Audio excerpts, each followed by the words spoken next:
Hello বন্ধুরা, আমি Monika blogger lifestyle জানি তোমাদেরকে অনেক অনেক অনেক স্বাগত জানিয়ে আজকে সকাল থেকে নতুন একটা ভিডিও শুরু করছি বন্ধুরা। তো দেখো সকালবেলা রেডি হয়ে গেছি, আর এখন অর্জুনের কাল রাত থেকে প্রচুর পরিমাণে জ্বর এসছে। তো চলো ওকে নিয়ে ডাক্তারের কাছে যাব। তো চলো ডাকছে, তো বেরাই, তারপরে তোমাদের সামনে আসছি। তো চলো বন্ধুরা, আমি বাইকের কাছে চলে এসেছি আর এরপরে আমি বাইকের মধ্যে চেপে পড়লাম। এরপরে অর্জুনকে নিয়ে চললাম ডাক্তার দেখাতে।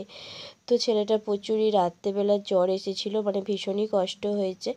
আর ছেলে অসুস্থ থাকলে মায়ের মন কি আর ভালো লাগে বলো? আমারও কিন্তু খুবই খারাপ লাগছিল, কিন্তু কিছু করার নেই। আমারও জ্বর হয়েছিল কিছুদিন আগে। এই জ্বরটা কিন্তু অনেকটা কষ্টের ব্যাপার। তো জ্বর যেহেতু হয়েছে 2-3 দিন না হলে তো ভালো হবে না। তো চলো একদম ফার্স্ট সকালেই বেরিয়ে পড়লাম ডাক্তার দেখাতে। আর এখন দেখো রাস্তাঘাট একটু ফাঁকা আছে, যেহেতু এখন ফার্স্ট সকাল। আর একটু বেলা হয়ে গেলে মানে অফিস টাইম বা স্কুল টাইম হলেই সমস্ত ছেলেরা যারা অফিসে কাজ করে সে সমস্ত মানুষজনেরা রাস্তায় যায়, প্রচুর পরিমাণে ভিড় হয়। তো আমাদের এই দিকে গ্রামের মধ্যেই দেখো এত সুন্দর পিচ রাস্তা আছে আর দুপাশারই গাছ, ভীষণ ভালো লাগে। তোমাদের কেমন লাগে অবশ্যই কিন্তু জানাবে আমাকে। আমি তো এই দিকে যখনই যাই একদম মন খুশি হয়ে যায়, মানে মনের ভিতরে কষ্ট দুঃখ থাকলেও ভুলে যাই এই সুন্দর সবুজ পরিবেশটা দেখে। ভীষণ ভালো লাগে, ভীষণ ভালো লাগে, তাই তোমাদের সাথেও শেয়ার করি বারবার। তো দেখো আমি এই রাস্তা দিয়ে যাচ্ছি, আর একটা মানে সরু মাটির রাস্তা আছে, তারপরেই হচ্ছে ডাক্তারখানা। তো চলো হসপিটালেই যাব, কারণ এত সকাল সকাল তো আর অন্য ডাক্তারের কাছে যাব না, মানে খুলবে না। তো সেই জন্য চলে এলাম হসপিটালে। তো যেহেতু হসপিটালে এসেছি, তো দেখো আমি ভাবলাম যে আমরাই বোধহয় প্রথম এসেছি, তো না, প্রথম আমরা আসিনি, অনেক মানুষজন চলে এসেছে। আর এই যে অর্জুন, তো চলো ওকে নিয়ে ভিতরে যাই, তারপরে টিকিট কাটি, কেটে তারপর ডাক্তারটা দেখিয়ে নিই। তো চলো, ডাক্তার দেখানো আমার হয়ে গেছে, আর বেশি ভিড় ছিল না, তোমরা তো দেখলেই মোটর সাইকেল অনেকগুলো এসেছিলো, কিন্তু যেহেতু একটু সকাল গেছিলাম তো সেরকম পরিমাণে ভিড় হয়নি, নাহলে একদম আউটডোর প্রচুর ভিড় হয়ে যায়, লাইন দিয়ে দাঁড়িয়ে থাকতে হয়। আজকে যেহেতু অনেকটা সকাল গেছিলাম, তো তার জন্য সকাল সকাল বাড়ি ফিরে যাচ্ছি। খুব ভালো লাগছে রৌদ্রু হবার আগেই, মানে এই রোদটা তো গায়ে লাগছে ঠিক আছে, কিন্তু আরেকটু বেশি রোদ্দুর হয়ে গেলে একদম ভীষণই মাথার যন্ত্রণা করে রোদের মধ্যে।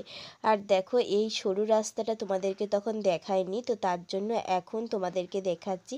বললাম না সরুর একটা মাটির রাস্তা দিয়ে যাব, ভীষণ সুন্দর লাগে। দেখো এই মাটির রাস্তাটাতে কত পরিমাণ গরু বাঁধা আছে, মানে কুকুর, গরু, মানুষের বাড়ি, সমস্ত কিছু আছে, মানে যা দেখতে চাইবে দু চোখ ভরে দেখো, মন ভরে, মানে ভীষণ ভালো লাগে। তো চলো এই গলির মধ্যে রাস্তাটা দিয়ে তারপরে কিছুটা গেলেই আমাদের বাড়ি চলে আসবে। বাড়ি গিয়ে সকালবেলা যেহেতু এখন অনেক কাজকর্ম আছে, যে এই জামা কাপড় ছেড়ে ঝটাপট করে অনেক কাজকর্ম করে নিতে হবে। সকালবেলা বাড়ি থেকে বেরানো মনেই কাজের গন্ডগোল আর কি। তো কী আর করা যাবে, ছেলে অসুস্থ হলে তো নিয়ে যেতেই হবে ডাক্তারের কাছে। বড় মানুষ হলেও ঠিক আছে, সহ্য করতে পারবে কিছুক্ষণ, কিন্তু ছোট বাচ্চাদের কিছু হলে না ওদেরকে সাথে সাথেই ডাক্তারের কাছে নিয়ে যেতে হয়। তো চলো এরপরে বাড়ি পৌঁছে যাই, বাড়ি পৌঁছে গিয়ে আবার তোমাদের সামনে আসছি। তো বন্ধুরা বাড়ি চলে এসেছি, আর বাড়ি চলে এসে আর কোথাও দাঁড়ালাম না, বা তোমাদের সামনে আর ক্যামেরা অন করতে ভুলেই গেছিলাম। জামা কাপড়ে একদম মানে গাদা হয়েছিল, তো সেগুলোই কেচে নিলাম, নাহলে না জল মানে শুকাতে একটু দেরি লাগবে। আর যেহেতু জামা কাপড়টাকে কেচে নিয়ে তারপরে সকালে জলখাবারের জন্য রুটি বানাবো, কারণ জামা কাপড়টা রোদের মধ্যে দিয়ে দিলে একটা শুকাবে, বেশ ভালো লাগে। আর না হলে যেন মনে হয় কতক্ষণে জামা কাপড়গুলো রোদে মিলবো, এরকম একটা মনে হয়। তো যাই হোক, দেখো আজকে জলখাবারে রুটি আর একটা ডিমের অমলেট বানিয়ে নেবো। তার জন্য দেখো আমি ময়দার মধ্যে লবণ দিয়েছি, কিছুটা চিনি দিয়েছি, তো এই সমস্ত কিছু দিয়েই ভালোভাবে মাখিয়ে নিলাম। আর মাখিয়ে নিয়ে এখন জল দিয়ে আমি ভালোভাবে থেসে থেসে মেখে নিচ্ছি। তো চলো এটাকে ভালোভাবে লেচি পাকিয়ে নিই, তারপরে বেলে নিয়ে একদম রুটি ভাজার সময় তোমাদের সামনে আসছি। আমি কিন্তু রুটি একদমই ভালো ভাজতে পারি না, তবুও যেরকমই পারি রুটি ফুলে কিনা আজকে তোমাদের সাথে শেয়ার করব। চলো, রুটি তো মানে খুবই কম বানাই আমি, সেরকমভাবে বানাতে পারি না, রুটি বানানোর এক্সপার্ট নয় আর কি, খুব কমই রুটি বানাতে পারি। তো যাই হোক, চলো যেটুকুনি পারি তোমাদের সাথে শেয়ার করব। তো দেখো, এক হাতে যেহেতু ক্যামেরা নিয়েছি, জানি না রুটি কীরকম হবে, ফুলবে কি ফুলবে না আদৌ। তো যাই হোক, এক হাতে ক্যামেরা এক হাতে রুটি নিয়ে ভাজতে বসলাম। তো দেখো, এটা খুন্তি করে চাপতে হবে, নাহলে কিন্তু রুটিগুলো ফুলবে না। তো তোমাদের সামনে যেহেতু ভিডিও করছি, আর আমার যেহেতু এখানে স্ট্যান্ড নেই, তো তার জন্য এরকমভাবেই দেখাচ্ছি। তো এই রুটিটা তো দেখলাম একটুখানি ফুলেই রয়ে গেল, ফুললো না। তো পরের রুটিটা কি হয় দেখি চলো। তো দেখো, তোমাদের মতো আমিও অপেক্ষা করছি পরের রুটিটা ফুলে কিনা। তো চলো পরের রুটিটা দিই, কারণ এক হাতে যেহেতু আমার ক্যামেরা ধরা আছে, তো তার জন্য ভীষণই অসুবিধা হচ্ছে, রুটিটা চিপতে পারছি না। আর খুন্তি করে না চিপলে আমার মনে হয় রুটি ফোলে না। আমি তো ওরকমভাবে চিপে চিপেই ফুলাই। আর তো চলো, এটা তো খুব সুন্দরভাবেই ফুললো, বেশ ভালো লাগলো। রুটি ফুললে ভীষণ ভালো লাগে। তো যাই হোক, রুটিটা ফুললো, এর পরেরটা ফুলে নাকি দেখি। তো আর 3-4টে রুটি আছে, তো চলো ঝটাপট করে রুটিগুলো করে নিই। তারপরে ডিমের অমলেটটা বানাতে হবে। তারপরে অর্জুনের বাবাকে জলখাবারটা খেতে দেবো, দিয়ে তারপরে দুপুরে রান্না বান্না করব। আর যেহেতু অনেকটা হুটোপাটা আছে, অনেকটা বেলা হয়ে যাচ্ছে, তার জন্য আর ভিডিওটা কন্টিনিউ করব না।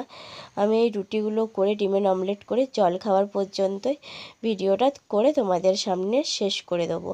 কেন বলো তো, মানে যেহেতু আজকে অনেকটাই বেলা হয়ে যাচ্ছে, আর ভিডিও করতে গেলে না একটু আরও বেশি একটু বেলা হয়ে যায়।